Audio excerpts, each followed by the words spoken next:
अपेक्षा आहे की गव्हर्नमेंटने पहिले कोरडवाहू 1 करोड मोबदला द्यावा. महागाईच्या दृष्टिकोनातून म्हणजे सहज द्यायला पाहिजे, कारण समृद्धीला मोबदला 50-60 लाख 10 वर्ष अगोदर मिळालेला आहे. तर 10 वर्षाच्या फरकाने 1 करोड होतो. तो आम्हाला म्हणजे सांगण्यात यावं की किती देणार आहे, तरच आम्हाला बोलता येईल ना समोर. मी आधी मागे सांगितलं होतं, आजही सांगतो, विरोध करणारे शेतकरी हे खरे शेतकरी नाही. हे सगळं राजकीय नेते आहे, ते आपली राजकीय पोळी भाजून घेतात या लोकांच्या बाबत. कारण इतके मोठे शेतकऱ्याला वेळ कुठायची.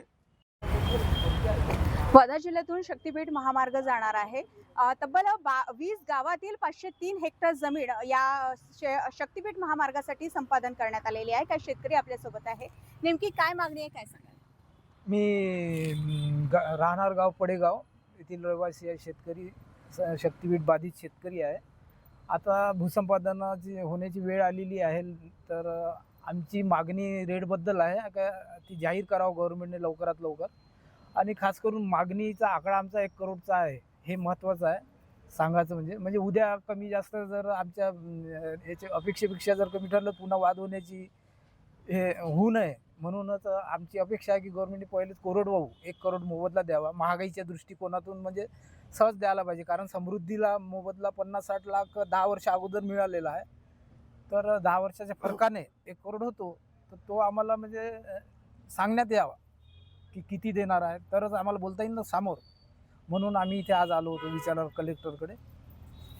मराठी सिने अभिनेता गणेश आले होते, भरत गणेशपुरे, आणि त्यांनी सुद्धा आपली सोबत चर्चा केलेली आहे. काय चर्चा नेमकी झाली आहे, काय सांगा?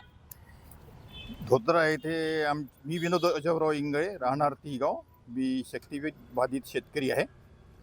भरत गणेशपुरे साहेब धोत्रा येथे आले होते. त्यावेळेला MSRDCचे अधिकारी, त्याचप्रमाणे आदरणीय कलेक्टर मॅडमसुद्धा होत्या तिथे. समृद्धी आणि शक्तीपीठ या दोन्ही महामार्गातील शेतकरी होते. त्यांच्यामध्ये चर्चेमध्ये असा विषय झाला की समृद्धी महामार्गाला ज्याप्रमाणे मोबदला मिळाला, त्याप्रमाणे शक्तीपीठ महामार्गासाठी सुद्धा पीठ महामार्गाला सुद्धा त्याचप्रमाणे समृद्धी बाधित शेतकऱ्यासारखाच मोबदला देण्यात यावा. परंतु मधातला जो कालखंड होता, त्यामध्ये कोरोनाचा कालखंड होता, त्यामध्ये खरेदी विक्रीचे व्यवहार झाले नाहीत, सर्व व्यवहार ठप्प होते. आणि आजच्या घडीला असं आहे की बाजार मूल्य जे आहे शेतीचं हे वाढलेलं आहे. आमच्याच गावाला जवळपास 20 ते 22 लाख रुपये एकर शेतीचं बाजार मूल्य आहे आणि रेट हेक्टर हा कमी आहे. आमची अशी मागणी आहे की शक्तीपीठ महामार्ग बाधित सर्व शेतकऱ्यांना वर्धा जिल्ह्यातील 1 करोड रुपये कोरडवाहू शेतीसाठी मोबदला देण्यात यावा. कुठे सकारात्मक प्रतिसाद आहे, तर कुठे आंदोलन सुद्धा होते आहे शक्तीपीठ महामार्गाला. याबाबत आपलं मत काय? शेतकऱ्यांनी याला पाठिंबा द्यायला हवा, काय काय सांगा? आम्ही गेल्या 2 वर्षापासून, ज्या दिवशी 7 मार्च 2024ला याचं गॅझेट निघालं, तेव्हापासून आम्ही समर्थन दिलं. आजही आम्ही शासनाने आता 18ची नोटीस काढली, 19च्या नोटीसपर्यंत शासन आलं. आणि त्यानंतर आता फक्त आता सध्या जी आमची चर्चा ही मोबदल्याविषयी चर्चा चालू आहे.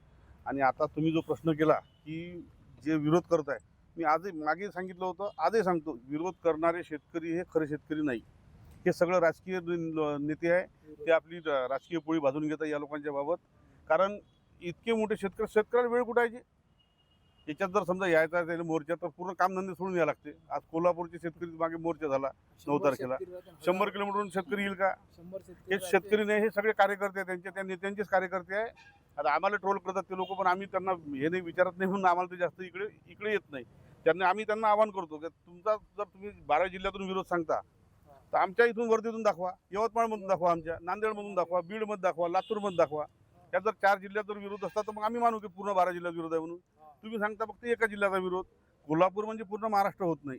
कोल्हापूरच्या, आणि त्यांनी शासन तिथून त्यांचा जो जिथं विरोध होता तो भाग शासनाने वगळला की आता तिथून त्याच्या बाजून नेला. आता तिकडे मला वाटतं ते कोणतं माळशिरसचा तो मार्ग चालला. त्यामुळे तर यांचं काही राहिलंच नाही. 4 गावं चालले, 4 ते 10 गावं.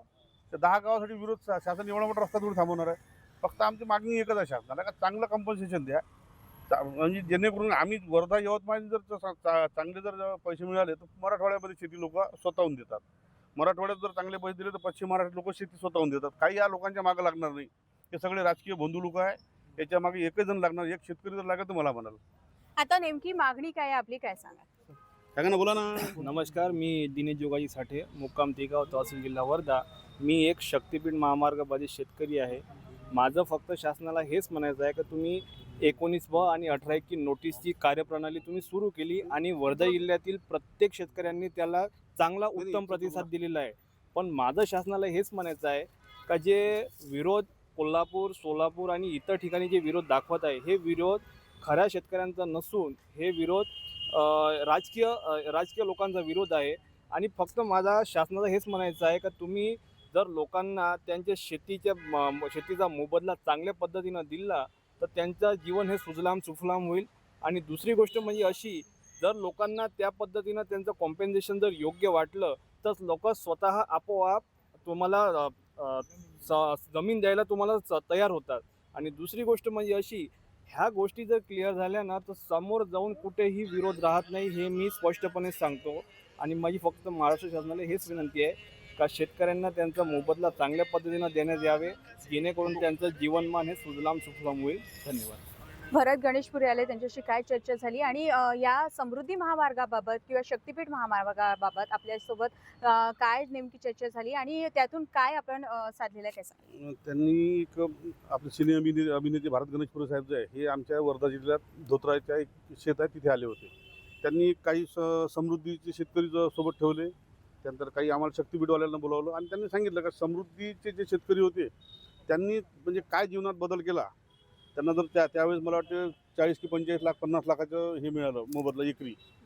आणि त्यांनी सांगितलं का बा त्यावेळेसचे 50 लाख म्हणजे आजचे भरपूर झाले, डबलचाच भाव झाला.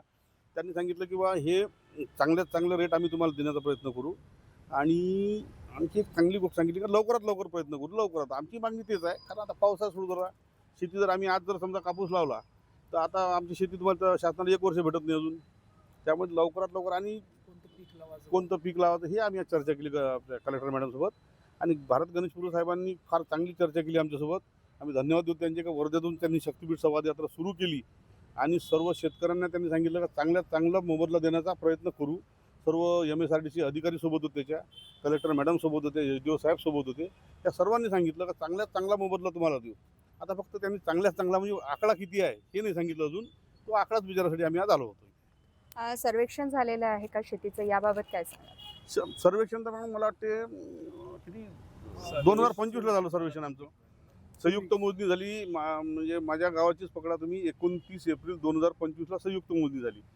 तिथून जवळपास 1 वर्षानंतर एक 18ची नोटीस आली. त्यानंतर आता 19 ची नोटीस म्हणजे जी तुम्हाला शेतीचं काही सुटलं आक्षेप वगैरे काही आहे का ते आलं. आणि आता अधिसूचना म्हणजे अजून आमचं हे यायचं आहे काय म्हणतात त्याला, त्याचे जे आक्षेप घेतले आम्ही ते आक्षेपही यायचे अजून. म्हणजे शासन जर लेट करेल तर मग आम्हाला तिकडे लेट होते. आमचं हे म्हणणं आहे की लवकरात लवकर करा आणि शेतकऱ्यांना योग्य मोबदला योग्य न्याय द्या. आम्ही पूर्ण महाराष्ट्रात शेतकऱ्याला आम्ही फिरतो. वर्धा यवतमाळचे आमचे सर्व शेतकरी बांधव आहे. आमची कृती समिती आहे, कृती समितीच्या माध्यमातून आम्ही त्यांनाही समजावून सांगू जर आम्हाला चांगले पैसे भेटले त्यांना चांगले मिळेल. प्रशासनाने कुठेही दिरंगाई करू नये, कारण जर आता कपाशीचा हंगाम आलेला आहे, कपाशीची जर लागवड झाली आहे तर शेतकऱ्यांना अजून 1 वर्ष लागतील आणि याचमध्ये जो मोबदला आहे किती येणार आहे, काय येणार आहे, याबाबत सुद्धा अजूनही स्पष्टपणा सांगितलेली नाही आहे. इथे एकच मागणी शेतकऱ्यांनी केलेली आहे की योग्य मोबदला देण्यात यावा आणि सुख समृद्धी शेतकऱ्यांना करावं. आणि शक्तिपीठ महामार्गाला वर्धा जिल्ह्यातून पूर्णपणे पाठिंबा आहे असं सुद्धा काही शेतकऱ्यांनी इथे सांगितलेलं आहे. अशाच बातम्या बघत राहण्यासाठी बघत राहा नवराष्ट्र. रुणाल ढोक, वर्धा.